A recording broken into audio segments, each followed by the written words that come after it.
here again. Today I'm going to compare a Chinese copy of a German concert tuba, and we'll compare that sound versus a 1913 Elkhart Sousaphone, and more interestingly, against an 1880s Thoan Helicon 4-valve rotary valve Helicon. So I'm going to play a couple of tunes. What I've noticed is the Sousaphone that we're comparing is a 1913 Elkhart, which is actually an 1897 model Conn, and it is really a really fine Sousaphone. I just polished the bell. I used McGuire's non-swirl polish because the filth on it was just so old, it's over 100 years, that it was hard to come off, and you'll see how shiny and how nice that came out. I'm going to play two numbers, and I'll just let you make the decision and see what you think of the sound of each horn.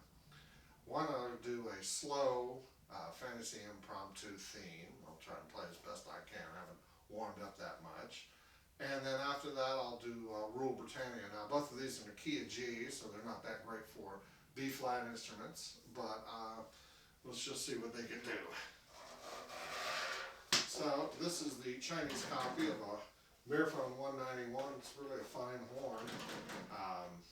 After you replace the linkage on the valve bodies and pull the strings a little tight, you've got about 80% of a Miraphone 191, so you can be the judge. If you're curious about mouthpieces, I'm using a Helleberg 7B on this horn at this point.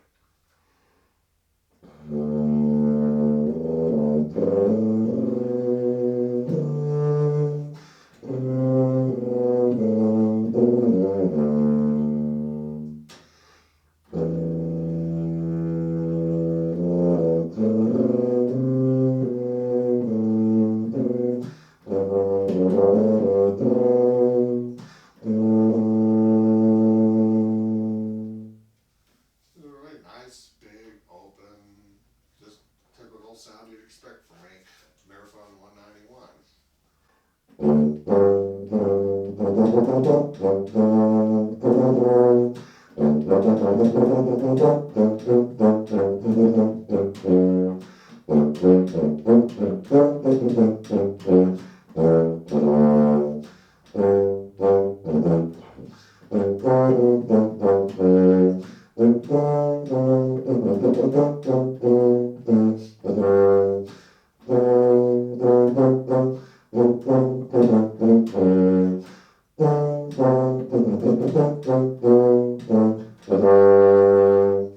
Big, round, nice sound. Who wouldn't like that? Just a little higher up. Now we'll go with the Sousaphone. Okay, here we are with the Sousaphone. You'll see that the 3-valve instrument, like I said, it's a 1913 Elkhart, built for them by Conn off their 1897 model. So you can see how nice and shiny the bell is. That's after I used McGuire's anti-swirl polish. It's pretty aggressive stuff. I don't know if I recommend it, but considering the filth that this thing had on it, couldn't have hurt. I got this instrument out of an antique mall. It was more trumpet. For $135, it was black. I spent hours and hours polishing the thing. And the only other issue that this horn even had was that this 3rd valve stem came loose and then was actually the incorrect one. Unfortunately, Eric Swanson of Hurst, Texas, happened to have the correct valve stem, and he's an excellent brass repairman. If you ever want, he's the only guy that touch my horns now. Anyway, let's go right on and see how it sounds.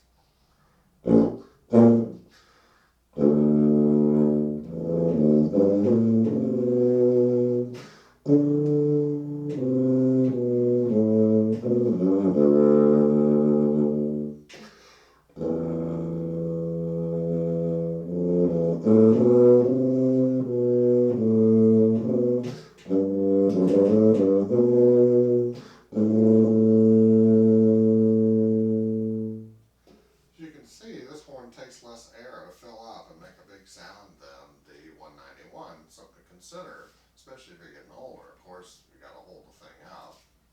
So let's see how it does on Rule Britannia.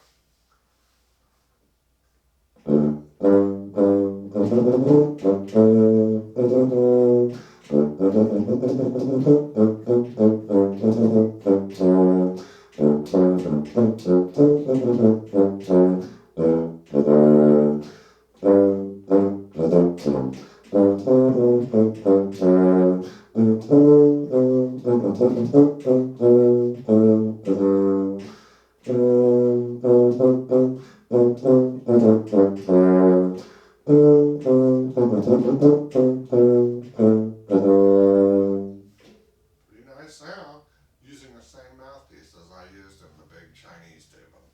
So as you can see, really nice, big modern sound, not that much difference. And in fact, really nice sounding sousaphone could be used in anything.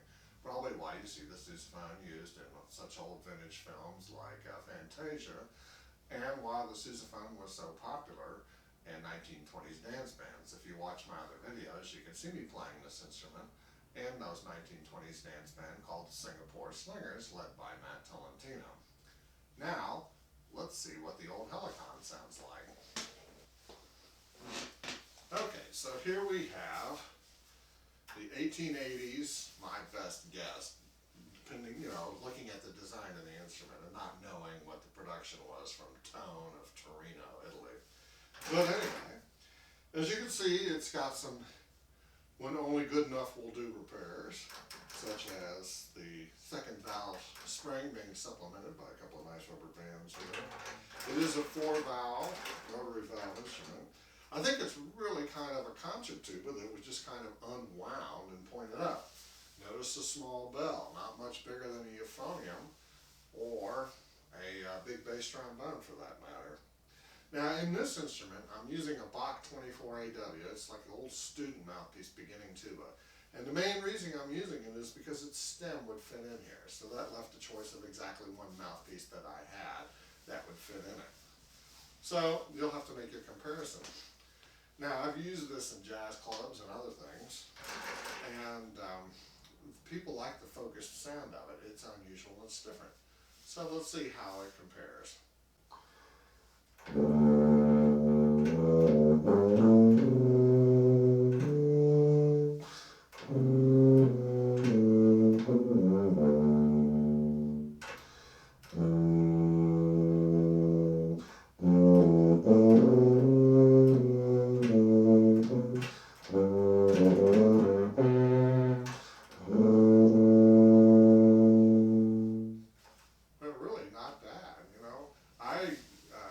Swanson went through this horn, he had to free the rotors, reattach the valve bodies, free up, he got 2 slides free, pull all kinds of filth out of the instrument, and did some other repairs where there were just holes in the thing. I was quite surprised on how good the instrument sounded, and I didn't even know what key it was. Anyway, so thank God it was double B flat, because I'm too stupid to learn any other fingerings. So let's hear it on the Rule Britannia, and that'll take us out.